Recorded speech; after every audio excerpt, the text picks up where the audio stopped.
அப்படி சொல்லல, நீ வேற மாதிரி அப்படி சொல்லல. சோ அதுக்கு இங்கிலீஷ்ல எப்படி சொல்லலாம் அப்படின்னு பாத்தீங்கன்னா, நீ அப்படின்றதுக்கு யூ. ஒரு ஹெல்பிங் வேர்ப் நம்ம சேர்த்துக்கணும். ப்ளூரல்ன்றதுனால ஆர், யூன்னு வந்துச்சுன்னா ஆர் சேர்த்துப்போம். ஓகேங்களா? இதே ஹி, ஷி, இட்னு வந்துச்சுன்னா இஸ்ன்னு சேர்த்துப்போம். ஓகேங்களா?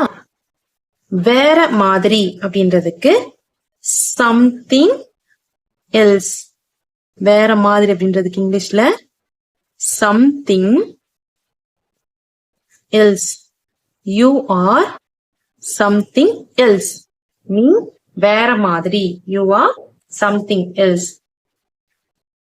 அடுத்து, நீ உனக்காக விளையாடல.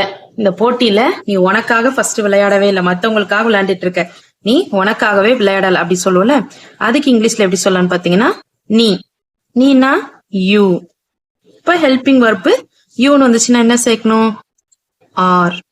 விளையாடல அப்படின்னா விளையாடவில்லை அப்படின்னு அர்த்தம். இப்ப விளையாடவில்லை அப்படின்றதுனால நம்ம நாட் சேர்த்துக்கிறோம். அந்த இல்லை அப்படின்றதுக்கு நாட் சேர்த்துக்கிறோம். ஓகேங்களா? விளையாடின அப்படின்னு சொல்றதுக்கு, விளையாடின அப்படின்றதுக்கு நம்ம பிளேயிங் சொல்லிக்கலாம்.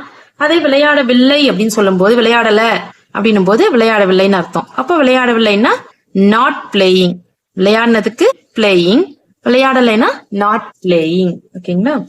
நெக்ஸ்ட், உனக்காக அப்படின்னு சொல்லும் போது for yourself. For yourself. உனக்காக நீ விளையாடவில்லை. For yourself. நீ உனக்காக விளையாடவில்லை. You are not playing for